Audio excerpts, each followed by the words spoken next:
So I was doing some research on the Paramis, and I came across an origin story I thought would be a good way to start.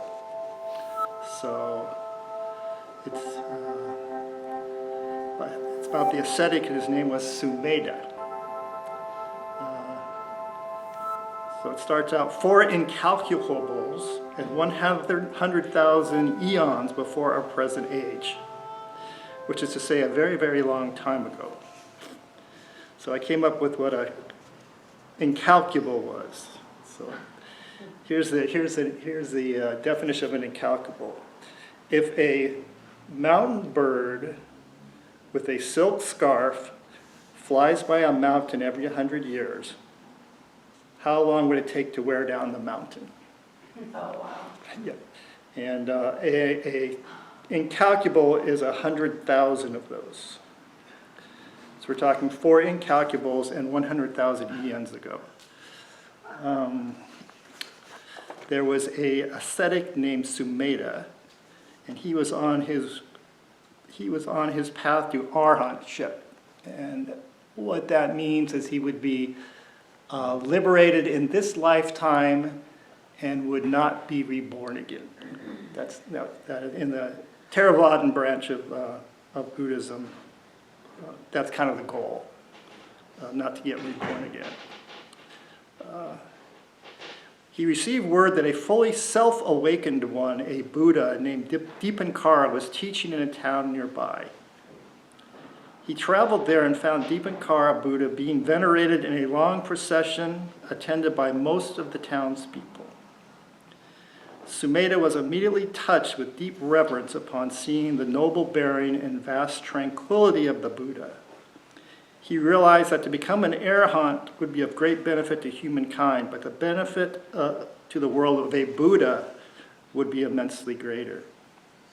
At that moment, in the presence of Dipankara Buddha, he made a vow to become a Buddha in a future life.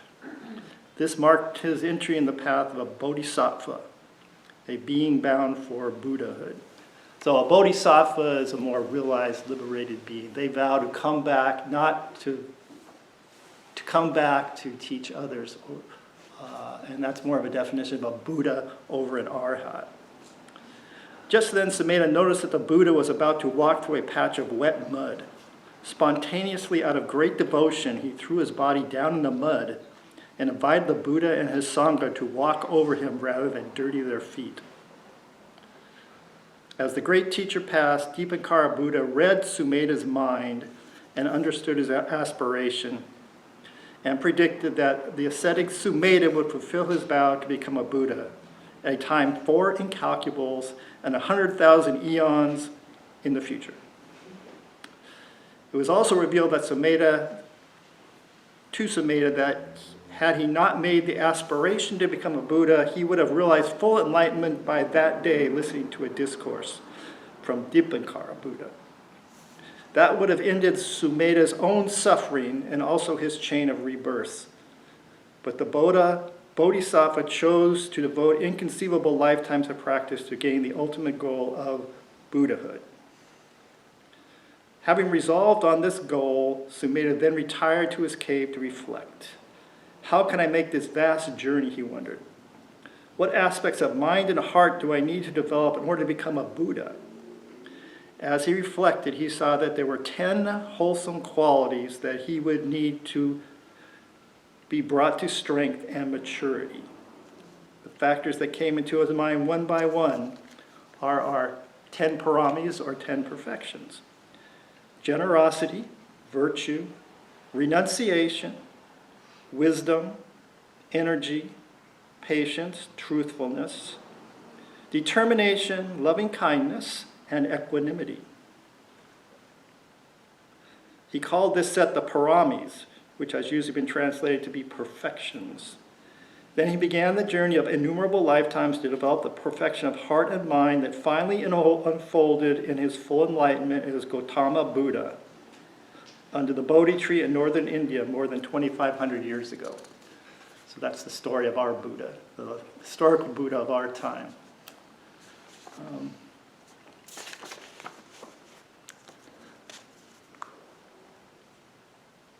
So clearly the story is somewhat archetypal, correct? Time spans and modern evolutionary theory and all that good stuff. But one teacher called it, it's pointing to our Buddha nature, or what's sometimes been called original mind. That these qualities that I just mentioned, the paramis, are not far from us. They're part of us, part of our Buddha nature. And much as Sumedha had to develop those qualities, or wanted to develop those qualities, or reveal those qualities, we can do the same. We can do the same. So sometimes the word perfection can be a bit misleading. I was on a retreat fairly recently, and one of the teachers was talking about this a little bit. That, let me see how I put this. It would be a mistake to use meditation practice as a way of self-perfection. Maybe you've been down this road a little bit. It can drive you a little bit crazy. I guess there's a term out there, the optimized life. I wrote some things down here. Pursuit of the perfect things. Let's see what I write down. You have the perfect relationship, the perfect job, the perfect diet, great exercise program, perfect living situation. You could spend a whole life trying to pursue all those things. But as we all know, things tend to change on us. The job goes away, the relationships have their ups and downs, living situations. So it's not the kind of perfection I don't think they're speaking towards here. Not to say that trying to live a successful, comforting life is not a reasonable goal, but I think you understand what I'm saying. Drive yourself a little nuts.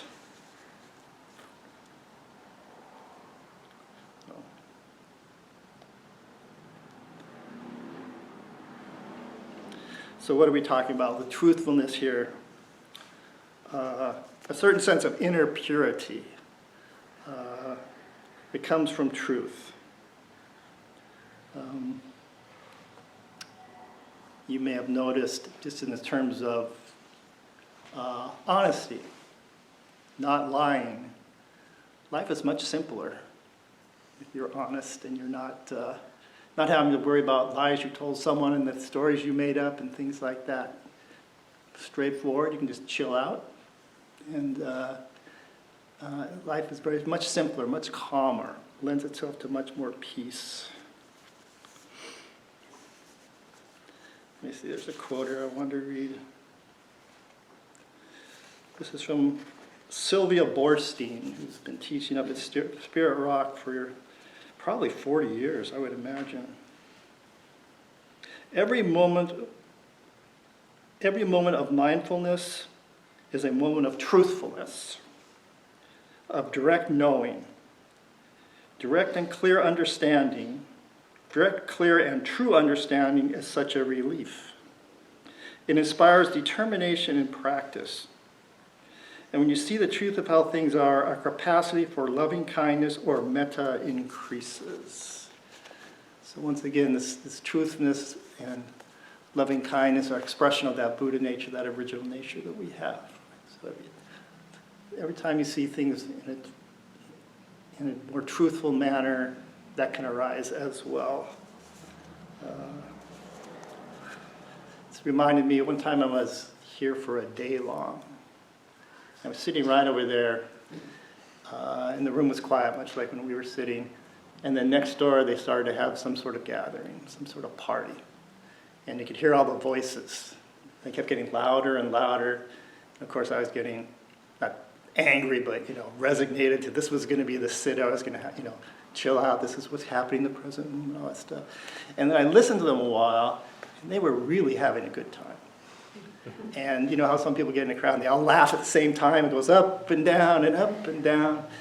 And I felt like, oh, they're really having a good time. And then that metta, the compassion, that loving kindness, everything kind of shifted, right? It's like, wow, this stuff really works, because I wasn't upset, but you know what I mean. It's loud, I want my meditation to be deep here, but it was wonderful to see that, and I'm sure you've noticed that as well, right? The truth of the situation, at least at that point for me, was that was going on, but that was okay.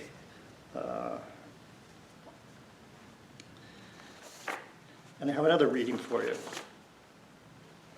So, this is from the sutras. And this is Rahula and the Buddha. And Rahula was the Buddha's son. And at some point in his young adulthood, he became a monk and started following the Buddha. And they were at a place called the Mango Stone. So, then the Blessed One, arising from his seclusion, that would have been the Buddha, in the late afternoon, went to where Venerable Rahula was staying at the Mango Stone. So the Buddha's coming to see his son. I'm not sure if I want the Buddha for my father. I'm not quite sure, but you guys can decide. Rahula saw him coming from afar, and on seeing him, set out a seat and water for washing the feet.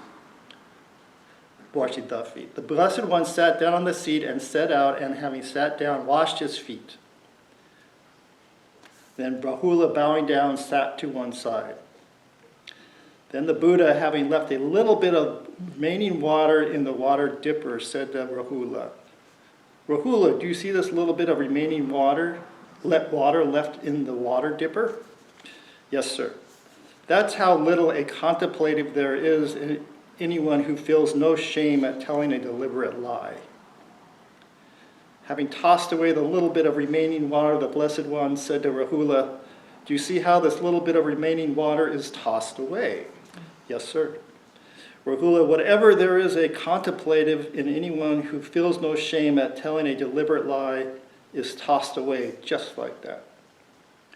Having turned the water dipper upside down, the Blessed One said, "Venerable Rahula, do you see how this water dipper is turned upside down?" "Yes, sir." "Rahula, whatever there ever is a contemplative in anyone who feels no shame at telling a deliberate lie is turned upside down just like that." It goes on. And then this paragraph is kind of interesting.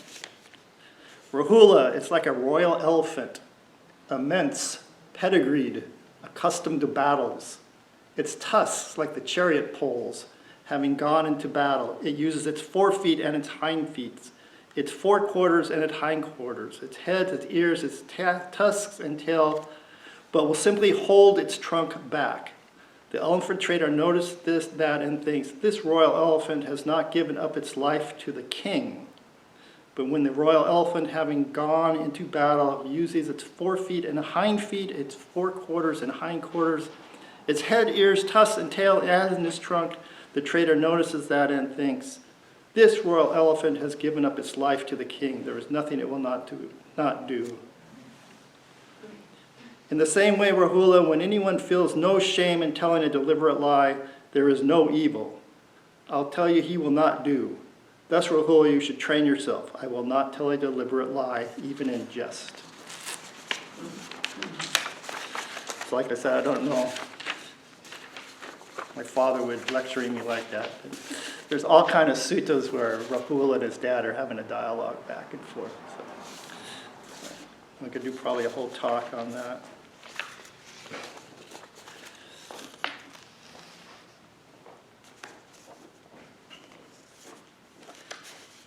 So there's, I've spoken sort of original mind, original truth, if you will. I guess I thought I should mention the Four Noble Truths. And actually, fairly recently, I think Jokai was trying to pin me down. Jokai is our guiding teacher here. We have discussions once in a while. I said, so Brad, are the Four Noble Truths really true? And of course, I fumbled an answer. I'm not sure if I made the right answer. But you could think of in truths in the relative world and truths in the ultimate world, right? So there's a difference here. And as I thought about it, the Four Noble Truths kind of exist in the conventional world. So in ancient India, this is the way a doctor would provide a healing. So let me just go through. So, Four Noble Truths. The first one. Generally, a lot of people translate it as all life is suffering. I think the word is, no, that's not the word. But I like, there's a Thanissaro Bhikkhu, who's actually a Western monk who has a monastery in North San Diego County. He translates it as stress. So I like that a little better. That all life contains a certain amount of stress. The Pali word is escaping me right now, but the image or the analogy that the Buddha used was the image of an ox cart, and you have an axle in the wheel, and if the wheel is not exactly true to the axle, every time it moves, the ox cart will go down the road like this. So the Buddha is saying we have this stress in our lives that's there all the time. So that's the first noble truth. And the second noble truth, this stress or suffering, if you want to call it that, is caused by clinging or attachment. That we want things to be a certain way, and even if things are a certain way that we like, that things are going to change, because that's inherently the nature of things to change. I'm sure you've heard these before, but I just thought I'd bring them up because we're talking about truths. So the first one there is the ailment, the stress. The second one here is the cause of the stress. And the third is how to deal with it. So the third is there is a way out. And the fourth is the antidote to the Noble Eightfold Path. So, right view, resolve, speech, conduct, livelihood, effort, mindfulness, and samadhi. So that makes these truths actionable. Right? That makes this truth that he's talking about actionable. That here's a way out, right? It's not just all life is suffering and get over it. Just deal with it. There is a way out. The Noble Eightfold Path. So it makes it actionable. Less clinging, less suffering. So.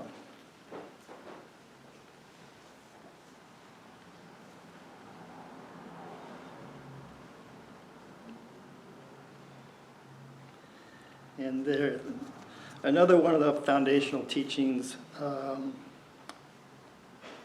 Sati and the Satipatthana Sutra, or Sutta. The four foundations of mindfulness. How do you develop mindfulness? Mindfulness of the body, mindfulness of feeling tone, Vedana, mindfulness of mind, and mindfulness of the Dharma, the Dhamma. In this way, you can develop that capacity to see truth and mindfulness, right? And sometimes think of mindfulness. It's also sometimes translated as remembering. So if you're lost in thought and you bring yourself back into the present moment, that's a moment of mindfulness, correct? So you're remembering to come back into the present moment. And then I was thinking also, many, many years ago when I first started practice, I was in college, this is like 40 plus years ago. Before I went to sleep at night, I would review the day. What was going on, and then really what, in those days, what came up was all my emotional reactions to everything that occurred in that day and how I dealt with it. And rather than things being straightforward, it was all resistance or whatever, clinging, whatever. So that was a real remembering sati for me. Truthfulness, coming to terms with actually the way I was comporting myself in the world and its mind. And that was really an important part of my practice. So I think this sati as truthfulness. There, what I write down here. Being honest about what is occurring in the present moment. Not just about acquiring more knowledge. Truth is deeper than beliefs. Truth leads to peace and freedom. Truth is what you can become. I like that one. I don't think that's not for me personally, but it becomes, as you practice this, it becomes more who you are.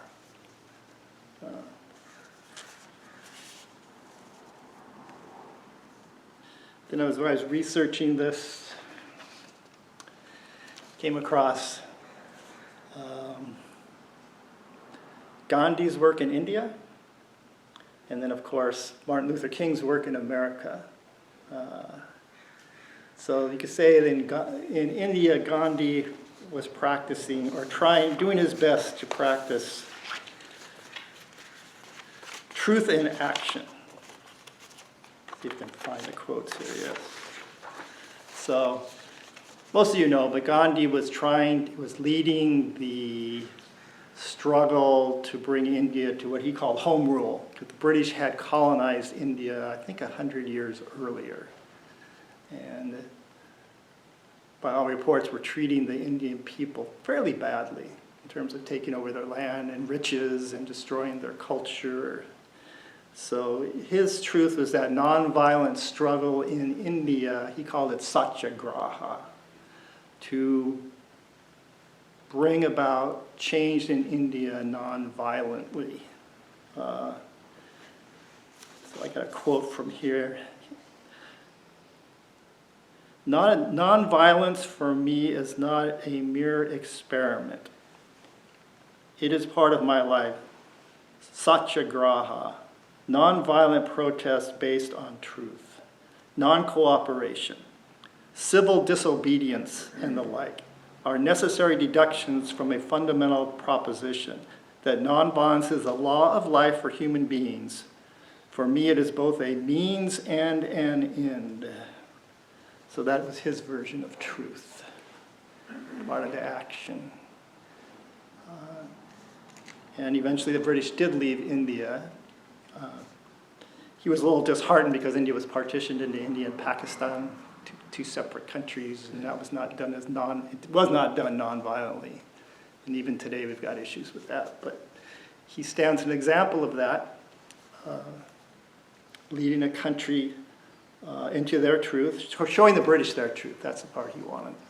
For more than anything, that's the way he felt he would bring about the change. What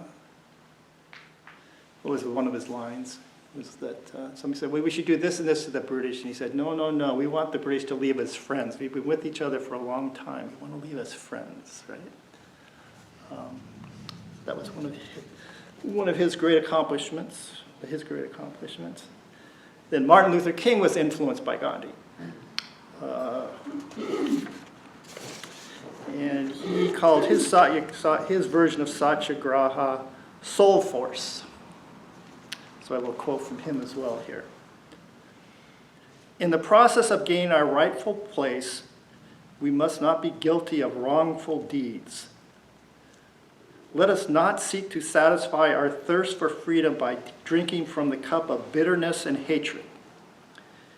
We must forever conduct our struggle on the high plane of dignity and discipline. We must not allow our creative protest to degenerate into physical violence. And again, we must rise to the majestic heights of meeting physical force with soul force. And that was from his I Have a Dream speech, August 28, 1963, on that mall in Washington. I don't know, maybe I'll probably see pictures of that.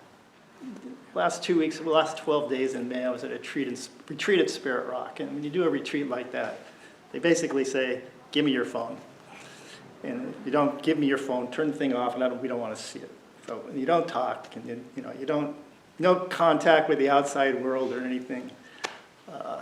So the first talk that was given was, there's like 6 teachers in front.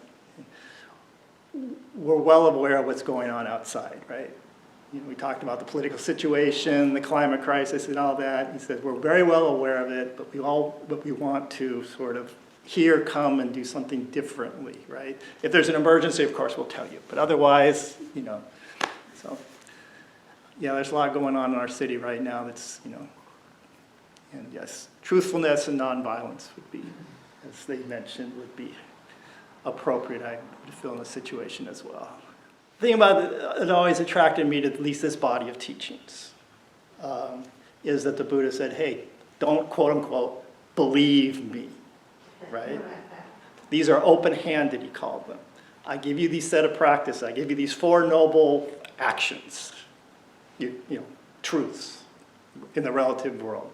See if it works, right? Don't take my word for it. I'm not asking you to believe anything. And when people would attempt to engage him in metaphysics, right? Why is there the world? But would there be nothing? He would not answer. It's like, that's not what I'm here for. I gave you a prescription like a doctor, and I'm willing to help you with your ailment, but I won't engage in any of that. I won't engage in that kind of discussion. Even though it's fun sometimes to engage in that kind of discussion. The whole idea of uncovering the original mind, your Buddha nature, whatever that means exactly, and like I say, that's not my expertise to be able to pontificate on people's Buddha's nature, or my own even that, but the whole idea of that's what you're kind of doing, right, in practice, uncovering what's already there, your own truth. These paramis are not something that are external to you, they're coming from your, in my words, Buddha nature. Which to me, comforting in a way, to think of it, practice in those terms. Different branch of Buddhism, the Mahayana beliefs, Tibetan Buddhism, like Jampa is a practitioner, and I don't hear so much in Zen of Jokai and Tim, but the idea that really we're not separated from being awakened already. It's just that we have to clear everything out to let that awakening arise within us, rather than reaching for something external to us, a set of beliefs or something like that, right? Yeah, I'm sure, and it's sort of broaden the definition of truth a little bit. In that particular situation, you've got a job to do, right. And really, quote unquote, to the situation is you need to transport this individual to the experts as quickly as you can, and what's going to expedite that, right? So you're practicing your own truth in that particular situation, really for the benefit of all. I was listening to a podcast, and the podcaster says, we didn't tell our children about the story of Santa Claus because we did not want to make up a deliberate falsehood, right. With our children. And then it came down the comment that, one of the comments, the conversation he was having with the person was, well, a lot of times people leave, in this case, Christianity because they find out that they've been lied to about Santa Claus when they're young, and so when they become an adult, there's the beliefs that are out there, they don't take, they won't bring because they were lied to, or whatever you want to call it, right. The stories when they're young. And we had Santa Claus in my family for my daughter, But I remember the specific time, at about 9 years old, she asked me, she heard at school or something, is Santa Claus real? And I had to really tell her, no, it's not real. I wasn't going to carry the story on. She was old enough at that point. I mean, it's not the best example I can give, but, I think what I meant was that you become much more of an expression of your Buddha nature, that inner part that can speak to truth. Become some of the other paramis, become who you are rather than just these external ideas. Virtue, loving kindness, compassion, all those paramis, perfections become part of how you express yourself in your life. Like I say, somewhat of a clearing away and letting those rise up in a person. So you don't have to be deceiving, self-deceiving, I guess, as well. You know, just being more of an expression of who you are. Yeah, it's navigating the relative world, right? Navigating our lives, being as effective as we can, wholesome as we can, I guess, as well. It requires a lot of, you know, heartfulness, thinking, you know. And I'm sure it's possible. I'm sure I made a huge amount of mistakes, you know, at the time. But do the best you can, right? You can understand things, but not necessarily have to understand them through a set of beliefs. You can just understand them. Like there's no separation between what's happening and what your understanding is. You don't have to filter it through your intellect so much. Yeah, right view changes. For me, it's changed over time. I kind of sometimes see the Noble Eightfold Path as a circle, right? And you kind of work around the circle, and one informs the other. So, yes? I guess kind of on that same thing, somewhat, is that I find myself, the stronger I believe something, the more likely it's to not be true. You'll have to explain that a little bit. like politically or something like that, like it's just like you have a very strong opinion of something, and you know, the more I dig into it, the more I realize that like the strong opinion that I had of something is not the full picture, and that yeah, it's just not the truth. And I don't know, I just think it's an interesting observation that I've noticed with myself is that, yeah, and I think, you know, when it comes to religion or it comes to any sort of beliefs, it's like a lot of times I like find myself like, like now I have the answer, and now this is what I believe. And then like as I explore it more, it starts to like fall apart, I guess. Yeah, things change. Yeah. Yeah, I think that's, you latch on to something, and then and then down the road it seems to change on you. Yeah. Yeah. Especially if you do this practice, that can happen a lot. So things just sort of change. Things come up, wafting up from the ethers or whatever, and well, wow, you know. Yeah. So very good, thanks. Something out, something here and you're here, sort of thing. Right. Yeah. Yeah, the Buddha would warn against that himself. Yeah. Yeah. He talked about attachment to views and beliefs. You know, he wouldn't engage in them too much. He gave this. That's kind of like the Four Noble Truths. I brought it up because it's the whole idea of not a sickness, but this is the problem. This is the problem you have. The Four Noble Truths. Yeah, this is the cause of the problem. We can solve the problem, and how do you solve the problem? By practicing this way, we'll solve the problem. That truth that's like a scientific fact. Yeah, it's actionable. It's actionable, right? It's not like this is the way it is. You know, it's an actionable set of We get truths. sick and we die. That's a truth. Absolute. Yeah, and yes. Well, that's not the truth. Sometimes you don't get sick. And then you die. Okay. But there is a set, you know. Good luck avoiding. What is the session we have today? Yeah, I don't know. Good luck avoiding, you know. A lot of people have tried to avoid the death thing. It never seemed to work out really well. So yeah, it's been an interesting discussion. Hi, I'm Joe Kai with Long Beach Meditation.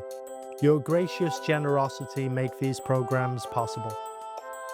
If you found this video to be of value, please consider making a donation here. If you'd like to watch more videos like this one, then you can click here. And if you want to stay up to date with Long Beach Meditation, please subscribe by clicking here. Thank you so much.